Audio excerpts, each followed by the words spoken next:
అయితే మరి ముచ్చట ఏంటంటే రేవంత్ రెడ్డి గారి పైన కాంగ్రెస్ ప్రభుత్వం పైన నిరుద్యోగులట ఛార్జ్ షీట్ రెడీ చేశారట.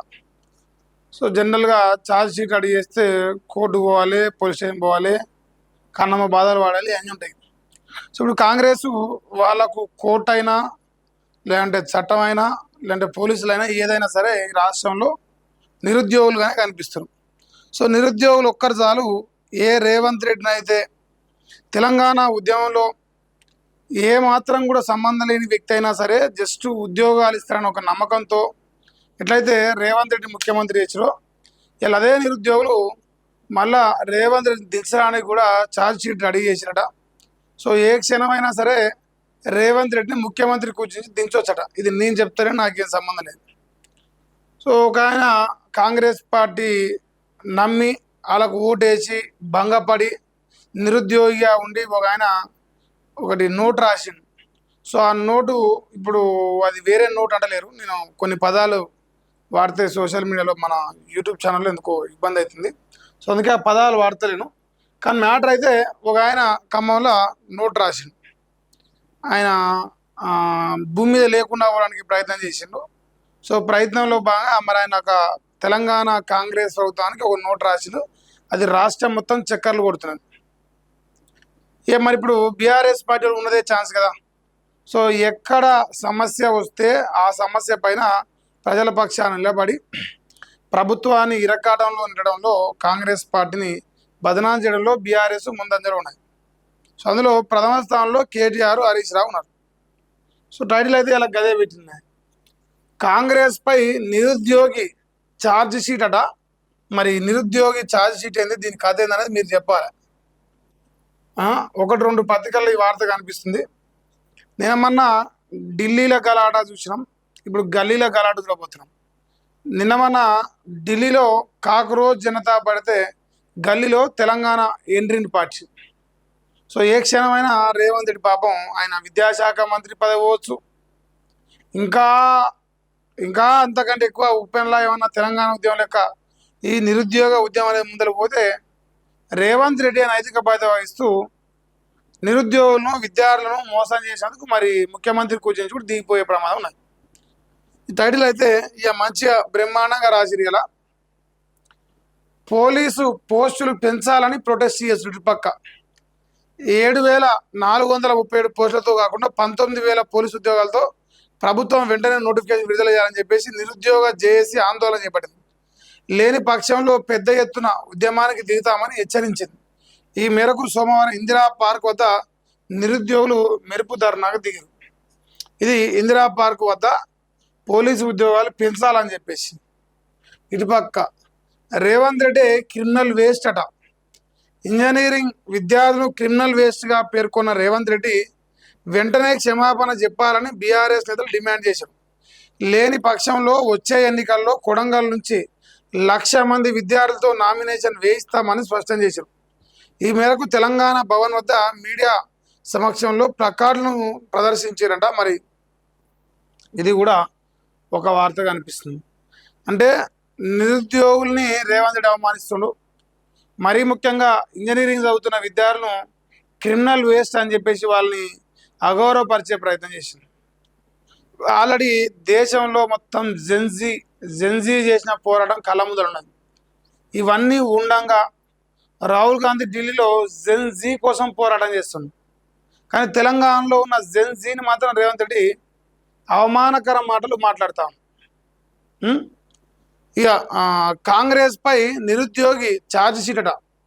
ఖమ్మం యువకుడి వాగ్మూలం అట. దౌర్భాగ్యపు పాలనకు తిరస్కారం అట. ఇక ఉద్యోగాలు ఇవ్వకుండా కాంగ్రెస్ సర్కారు నిరుద్యోగులను ఇక పైకి పంపించే ప్రయత్నాలను ప్రేరేపిస్తున్నది. రాహుల్, రేవంత్ యువతకు క్షమాపణ చెప్పాలంటారు. సో ఈ రెండు నేను కూడా డిమాండ్ చేస్తున్నాం. బీఆర్ఎస్ పార్టీతో పాటుగా నిరుద్యోగులతో పాటుగా మేము కూడా డిమాండ్ చేస్తున్నాం.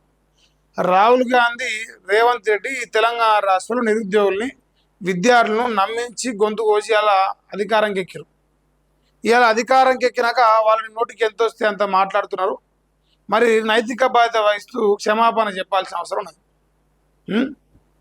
ఇక వేరే రాష్ట్రాల్లో చిన్న ఘటనపై ఊరికే ఆ, అంటే రాహుల్ తెలంగాణ నిరసనలపై స్పందించరెందుకు? మరి 89 కేసులున్న రేవంతే క్రిమినల్ వేస్ట్ అట. 2 లక్షల ఉద్యోగాలని 10,000 కూడా ఇవ్వలేదట. కాంగ్రెస్ ఎగవేతపై 15 రోజులు అసెంబ్లీ జరపాలంటుంది. ఇక మరి రేవంత్ సక్సెస్ అంటే 150 మందిని పైకి పంపించడమా, ఎంట్రీని తాగి ఇక సావండి అని చెప్పడమా? బీఆర్ఎస్ వర్కింగ్ ప్రెసిడెంట్ కేటీ రామారావు నిప్పులు జరిగిన యువత ఆత్మహత్యలకు పాల్పడొద్దని విజ్ఞప్తి చేస్తుంది. సో ఇప్పుడు తెలంగాణ రాష్ట్రంలో 2 లక్షల ఉద్యోగాలు ఇస్తామని కాంగ్రెస్ పార్టీ పాపం వాళ్ళ ఎన్నికల గ్యారంటీలో పెట్టారు. మరి ఎన్నికల గ్యారంటీ జాబ్ క్యాలెండర్ 2 లక్షల ఉద్యోగాలు ఉన్నాయంటే అది కాంగ్రెస్ పార్టీ చెప్పాల్సిన అవసరం ఉంది, మనం చెప్పలేం. కేసీఆర్ ఇచ్చిపోయిన నోటిఫికేషన్లే పూర్తి చేసే తప్ప మీ సొంతంగా 10,000 కూడా ఇవ్వలేదని వాళ్ళు అంటారు నిరుద్యోగులు. లేదు వాళ్ళు చెప్పేది అబద్ధం ఒకటి, మీ దగ్గర ఉన్న సాక్ష్యాలు బయటపెట్టారు. ఇక మరి రేవంత్ రెడ్డి అంటే 89 క్రిమినల్ కేసునట. ఈ 89 క్రిమినల్ కేసులు నువ్వే క్రిమినల్ వేస్ట్, విద్యార్థులు కాదని చెప్పేసి అంటారు. ఇక మరి 15 రోజులట కాంగ్రెస్ ఇచ్చి ఎగ్గొట్టిన హామీలు అయితే ఉన్నావు ఇవన్నీ, వీటిపైన చర్చ పెట్టే దమ్ము కాంగ్రెస్ పార్టీకి ఉందా? అసెంబ్లీలో 15 రోజులు చర్చకు డిమాండ్ చేస్తున్నారు తెలంగాణ కాంగ్రెస్ ప్రజలను మోసం చేసిన అంశాలపైన. ఇగో ఒక్కొక్క ఆయన ఇట్లా కార్డులు దాచిపెట్టుకో అని చెప్పారు, లామినేషన్ చేసి పెట్టన్నారు. అందుకే మేము కూడా లామినేషన్ చేసి దాచిపెట్టాం. మరి లామినేషన్ చేసి దాచిపెట్టిన కార్డుల సంగతి ఏంది? ఇట్లా చాలా ఉన్నాయి. మరి చర్చకు ముందలు రావాలంటారు. 150 మంది విద్యార్థులను కథం చేసిన కిరాతకుడే రేవంత్ రెడ్డి. అందుకే ఎండ్రిని దాగి విద్యార్థులను కథం కమ్మని చెప్తున్నా చెప్పేసి అంటాం. ఇక నిరుద్యోగి ఆవేదన రాష్ట్రం మొత్తం ఇప్పుడు మారుమోగిపోతున్నది. నోటిఫికేషన్ ఇవ్వకుండా కాంగ్రెస్ దగా చేసిందట. ప్రతి సంవత్సరం జాబ్ క్యాలెండర్ ఇస్తామని కాంగ్రెస్ చెప్తే నమ్మి ఓట్లేసినట. కానీ ఇప్పటి వరకు జాబ్ క్యాలెండర్ అమలు చేయలేదు. పంచవర్ష ప్రణాళిక మాదిరిగా నోటిఫికేషన్స్ ఇస్తే నాలాంటి ఎందరో నిరుద్యోగులు ఎదురుచూపుల్లోనే విలువైన సమయాన్ని, వయస్సును పోగొట్టుకున్నారు. ప్రతి సంవత్సరం నోటిఫికేషన్ విడుదల చేస్తే నిరుద్యోగులకు ఈ దుస్థితి వచ్చేది కాదని మరి ఆత్మహత్యానికి ముందు రాసిన నోట్లో ఖమ్మం నిరుద్యోగి వేణుకుమార్ చెప్తా ఉన్న విషయాలు. మరి జాబ్ క్యాలెండరు అసెంబ్లీలో గొప్పగా చెప్పారు. ఏ ఉద్యోగం ఎప్పుడు వస్తుంది, ఎప్పుడు రాయాలి, ఎప్పుడు నోటిఫికేషన్ ఎంత వివరంగా చెప్తామని చెప్పాడు. ఇంతవరకు అటువైపు చర్యలు సున్నా. నిజంగా రేవంత్ రెడ్డి తెలంగాణలో నిరుద్యోగులకు ఏమి ఇచ్చారంటే ఇంతలావు గాడి గుట్టిచ్చింది, ఇంత మించి పీకి ఇచ్చింది ఏం లేదు, మన కూడా లేదు. ప్రజలు అన్నీ చూస్తూ ఉన్నారు కదా ఎప్పటికప్పుడు ఏం జరుగుతుంది, ఏ సంగతి అనేది. ఇక ఈ నిరుద్యోగులు వీళ్ళ అంశంలో బీఆర్ఎస్ వాళ్ళు గైతే నిలబడి మరి రేవంత్ రెడ్డిని ఆయనే క్రిమినల్ వేస్ట్ అంటారు. ఇక సీఎం అట ఓ అసమర్థుడట, పాలన చేత కావడం లేదట, నిరుద్యోగులు నిరాశలో ఉన్నారట, చట్టసభల్లో పెట్టిన జాబ్ క్యాలెండర్ దిక్కు లేదట, 2 ఏళ్ళు అవుతున్నా అమలు చేయడం లేదట, నిరుద్యోగి వేణు రాసింది సూసైడ్ నోటు కాదట, కాంగ్రెస్ ప్రభుత్వ నిర్లక్ష్యానికి ఛార్జ్ షీట్ అట, పిల్లలు ఆత్మహత్య చేస్తుంటే రాహుల్ గాంధీ ఎక్కడ ఉన్నారు, అసెంబ్లీలో సర్కారును నిలదీస్తాం, నిరుద్యోగులు ఆత్మస్థైర్యం కోల్పోవద్దు, బీఆర్ఎస్ వర్కింగ్ ప్రెసిడెంట్ కేటీ రామారావు విజ్ఞప్తి చేస్తుంది. మీరు ఆత్మస్థైర్యాన్ని కోల్పోవద్దు, ప్రాణాలు చేతిలో ఉంటేనే మనం ఏమైనా పోరాటం చేయొచ్చు, ప్రాణం వెళ్ళినప్పుడు పోరాటం చేస్తాం. సో ప్రాణాలు కాపాడుకునే ప్రయత్నం చేయరి.